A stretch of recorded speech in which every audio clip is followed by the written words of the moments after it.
Hello there, Pastor Brian here.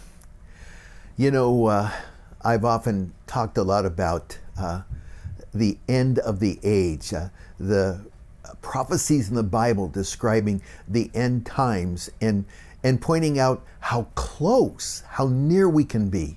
And you know, you hear a lot of times what, come on, Christians have been saying that for 2,000 years. They always think their generation is the last generation, and what makes you think this is going to be any different? In fact, I think it's in 2 Peter, where he says that scoffers in the last days will say everything continues as it always has been. What are you talking about?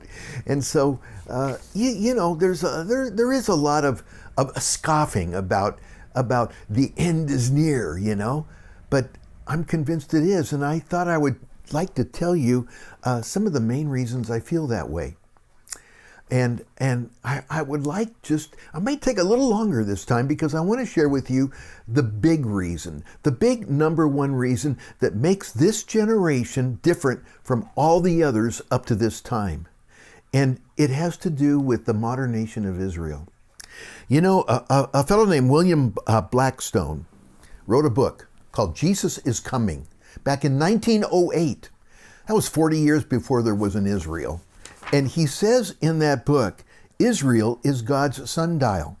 If anyone desires to know our place in God's chronology, our position in the great march of events, look at Israel before there was even an Israel.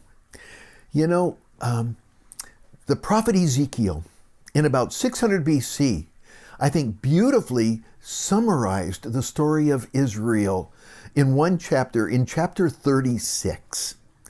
And he says there, for instance, in verse, I'm going to read verse 16 to 19. Listen to this.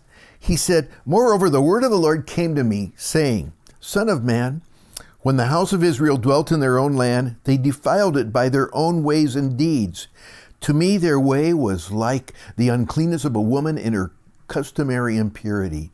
Therefore I poured out my fury on them for the blood they had shed on the land and for their idols which they had defiled it. So I scattered them among the nations, and they were dispersed throughout the countries. I judged them according to their ways and their deeds." Now, he put it in the past tense, but you can call that a prophetic past tense. In Ezekiel's day, that had not happened fully, but it was so sure to happen that he put it in the past tense as if it had already happened. But notice, this was at the time of the Babylonian captivity, but he talks about something that you might say is much deeper than that, because he talks about them being scattered, not to Babylon, but throughout the nations, throughout the countries of the world, like a complete scattering. And in the 1st century AD, under Roman dominion, is when that scattering really began, and the Jews were just kind of rooted out of their land, and they were scattered throughout the world into all the nations of the world. You have South American Jews, you have Chinese Jews, you have European Jews, you have American Jews. I mean, they were scattered throughout the world. And here's the intriguing thing about that they managed in that scattering all this time to survive as a people. That's an anthropological miracle. I mean, all those ancient peoples have disappeared. You don't see any Hittites or Moabites or Amorites or Romans, or for that matter, Angles or Saxons. Those are Englishmen. And yet there is still the Jew. Frederick the Great was the great king of Prussia in the 18th century. And he was not a believer, but he had a chaplain for his army that he highly respected. And one time it is said he asked his chaplain, "Why do you believe that stuff? Why do you believe the Bible?" And the chaplain's response was very simple. He said this, "The Jew." That's all he said, the Jew.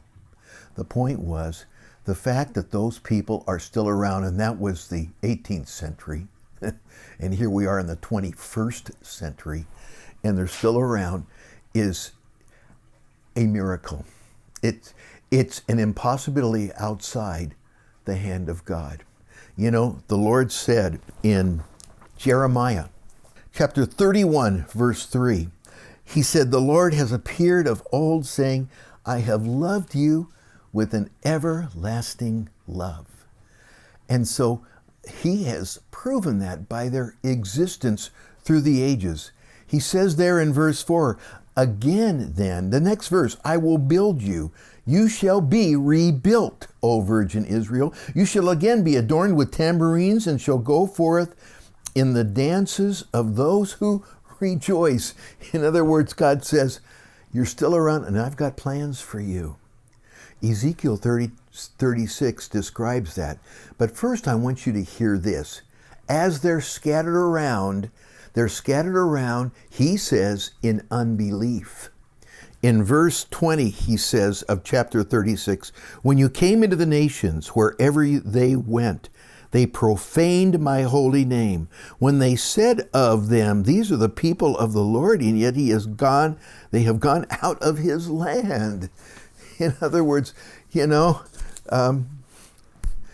if they're the people of the Lord, why has this happened to them? Why have they been scattered around the world and all thy anti-Semitism taken on through the ages, you know? What's that all about? And God said, because they have profaned my name. How have they profaned the name of the Lord their God? Very simply, they have not believed in their own Messiah, Jesus. Faith comes through Messiah Jesus. It's faith in him that is the salvation of the Jew as well as the Gentile. And they have vehemently, through the ages, denied him as their Messiah, profaning the name of the Lord their God wherever they have gone. But, you know, the Lord has got a plan. He hasn't given up on him. He has that everlasting love for him, you know. And so he adds this in verse 23 of that chapter 36, and I will sanctify my great name, which has been profaned among the nations, which you have profaned in their midst. And the nations shall know that I am the Lord, says the Lord, when I am hallowed in you before their eyes. For I will take you from among the nations, gather you out of all countries, and bring you into your own land. 600 BC, 2,600 years ago, the prophet Ezekiel says, this is the word from the Lord. And he says, in those last days, after scattering them around the world, he's going to bring them back into their land. And that we have seen that transpire. That has been a 20th century event going into the 21st century now. Israel, for the first time since biblical times, became a nation again. Guess where? Right there in the land that God had promised Abraham, Isaac, and Jacob. And Moses had brought them to millennium ago. And there they are, back in the land. The nation is Israel, established in 1948. And Jewish people have been streaming into the land from that time, and they still are. I understand that as of 2018, there are more Jews in the land of Palestine, their promised land, than there are in the rest of the world. And then he adds, right there in Ezekiel 36, when that happens, he says there in verse 28, then you shall dwell in the land that I gave your fathers. You shall be my people, and I will be your God. You shall dwell in the land. Jeremiah put it this way in chapter 31, verse 10. Hear the word of the Lord, O nations, and declare it to the isles far off, and say, he who scattered Israel will gather him and keep him as a shepherd does his flock. You know what the Lord is saying when he says there in Ezekiel? You will dwell in the land. I'll put you there and you will dwell there. In other words, he'll keep them right there. You know, ever since Israel has been in that land, there's been a concerted effort by their Arab neighbors to root them out, to get them out, to abolish them, to destroy them, to eliminate them. And they've tried every possible way they can think of for 74 years to root them out of that land and destroy them. And 74 years later, not only is that little nation of Israel still there, but it's the most powerful nation in the Middle East now. That little nation that is about the size, maybe a little smaller than the size of the state of New Jersey, is been settled in that land. And you can see the unseen hand of God literally has kept them in that land. Now he says when they're in that land, not only that, but here's what he'll do when they're in the land, picking it up in verse 29. I will call for the grain and multiply it, and bring no famine upon them. I will multiply the fruit of the trees and the increase of your fields, so that you need never again bear the reproach of famine among the nations. He says he's going to prosper them in the land. He's going to build the land up, and give them a fruitfulness in the land. I like the way he puts it in verse 34 and 35 of that chapter. The desolate land shall be tilled instead of lying desolate in the sight of all who pass by. So they will say, this land that was desolate has become like the Garden of Eden, and the waste and desolate and ruined cities are now fortified and inhabited. That's exactly the way it has been. In fact, this land lied utterly desolate for centuries. Mark Twain visited the land in I believe it was the 1860s. And in his book, The Innocents Abroad, he made this statement about the land of Palestine: a desolate country whose soil is rich enough but is given over wholly to weeds, a silent, mournful expanse, a desolation. We never saw a human being on the whole route, hardly a tree or shrub anywhere. That's the way he described it.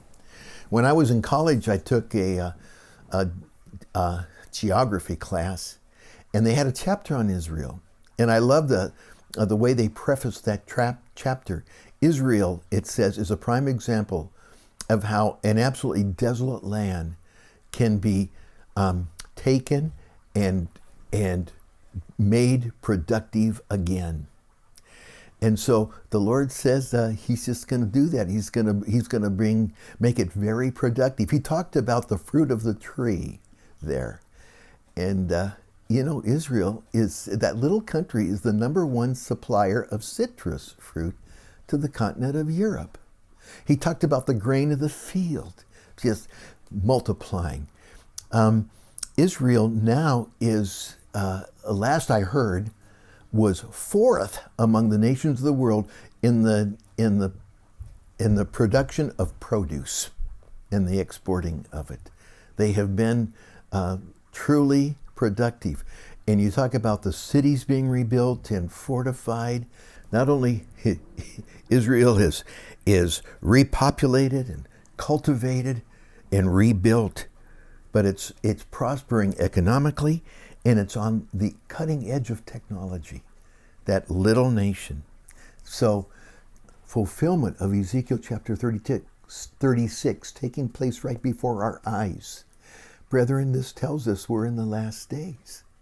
Now, he adds there that during that time, he says, when they're back in the land, verse 25 and 26, he says this: then I will sprinkle clean water on you, and you shall be clean, and I will cleanse you from all your filthiness and from all your idols, and I will give you a new heart and put a new spirit within you. I will take that heart of stone out of your flesh and give you a heart of flesh. In other words, you're going to just have a spiritual renewal and return with all your heart to the Lord your God. Now, that hasn't happened yet. So consequently, Israel is in the land, still in unbelief, although being blessed by God. And it's a trouble spot in the world, which is interesting. because the prophet Zechariah describes what it would be like in the end of the age here as a trouble spot in the world. Zechariah 12, verse 2 and 3 says this, the prophet Zechariah, about 500 BC. Behold, I am going to make Jerusalem a cup that causes reeling to all the peoples around. And when the siege is against Jerusalem, it will also be against Judah. It will come about in that day that I will make Jerusalem a heavy stone for all the peoples. All who lift it will be severely injured, and all the nations of the earth will be gathered against it. And boy, hasn't that been the case? Even at this point, hasn't the world essentially been against Israel? The United Nations has made resolution after resolution after resolution condemning Israel. Oh, not the Arab terrorists, just the Israelis. So there they are, and here we are.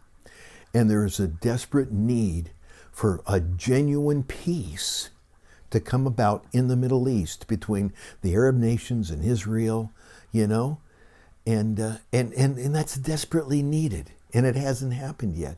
But interestingly enough, Daniel chapter 9 says that somebody's going to come along and bring forth a peace in the Middle East, and that's going to be the beginning point of that 7-year tribulation that is described in detail in the book of Revelation coming upon the world. And that person will be what Revelation calls the beast, we know as the Antichrist.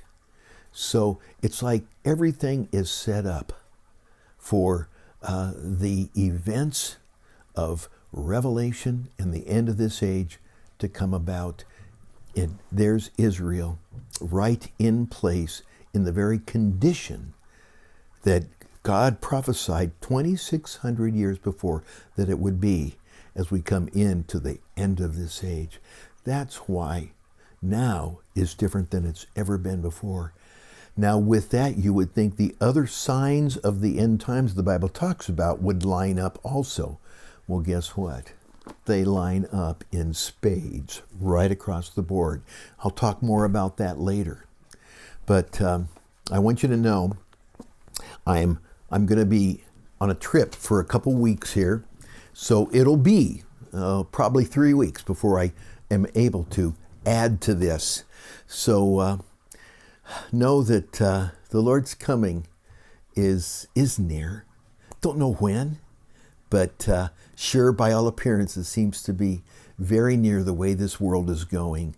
And so you just keep the faith. And I'll talk to you later. God bless.